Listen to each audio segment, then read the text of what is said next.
முருகன் நமக்காக வாதாடுவார். நமக்காக வாதாடுவார் அவர். நம்மளுடைய விதிகிட்டேயும், நம்மளுடைய கர்மாக்கள் கிட்டேயும் முருகர் வாதாடுவார். என்னுடைய பக்தர்கள் என்கிட்ட வந்துட்டாங்க அடைக்கலமா. அவங்கள விதி என்ன கணக்கு? விதியால் இதெல்லாம் நடக்குமா? இதெல்லாம் நடக்கக்கூடாது. விதி எழுதப்படுது, பாவக்கணக்கு, புண்ணிய கணக்கு எல்லாத்தையுமே பார்த்து அவங்கக்கிட்ட வாதாடுவார் முருகர். ஏன்னா அவங்க எழுதுகிறாங்க, இதுதான் அவங்களுடைய வாழ்க்கை, இப்படி தான் அவங்க வாழணும், இதுக்கப்புறம் தான் இது நடக்கும் அப்படின்னு எழுதுகிறாங்க.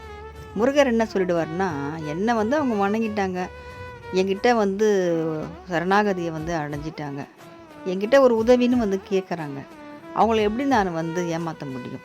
அதனால் அவங்களுக்கு இது நான் கொடுத்தே ஆகணும் அப்படின்னு நமக்காக வாதாடுவார். நம்ம விதியை திருத்தி எழுதுவார் முருகர்.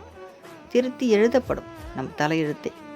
எல்லாத்தையும் மாற்றி நமக்கு சிறப்பான ஒரு வாழ்க்கை கொடுக்கறதுக்கு தான் அவரும் கஷ்டப்படுவார். ஏன்னா சில பேருக்கு என்ன தான் அவங்க தலைக்கீழே நின்னாலும் சந்தோஷமாகவே இருக்க மாட்டாங்க. ரொம்ப கஷ்டம் மேலே கஷ்டப்பட்டுகிட்டே இருப்பாங்க. அதெல்லாம் அவங்களுடைய கர்மா தான். சில பேருக்கு மறுஜென்மமே கூட இல்லாமல் போகும். அந்த மாதிரிலாம் நடக்கக்கூடிய நபர்களும் இருக்காங்க.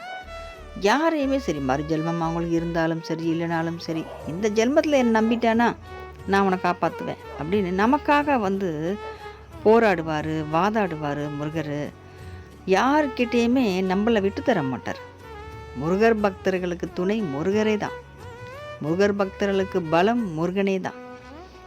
அவர் தான் நம்மளை மேலே தூக்கி விடணும்னு சொல்லிட்டு ரொம்ப கஷ்டப்பட்டுட்ருப்பார். நம்ம நினைப்போம் நம்ம தான் கஷ்டப்பட்டுட்ருக்கோம்.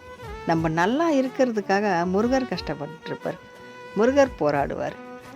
நம்ம கண்ணில் தண்ணி வரக்கூடாதுன்னு ரொம்ப கவனமாக இருப்பார். அப்படி அதையும் மீறி நம்ம கண்ணில் தண்ணி வருதுன்னா அது கர்மாக்கள். நம்ம கர்மாக்கள் கழியப்படுதுன்னு அர்த்தம். நம்ம சும்மா சும்மா அழுதுட்டுருக்கக்கூடாது.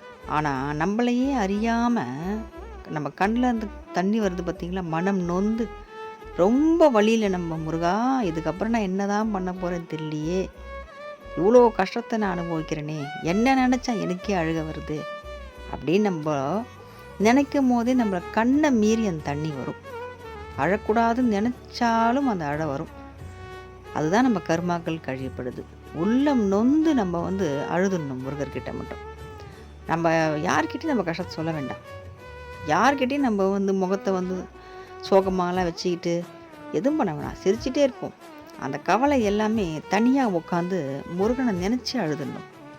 அந்த அழுகை எல்லாமே நம்மளோட கண்ணீர் எல்லாமே அப்படியே இந்த பாவங்கள் கரையப்படும். நம்ம கர்மாக்கள் எல்லாம் கண்ணீரில் கரைஞ்சிடும். முருகனுடைய அருள்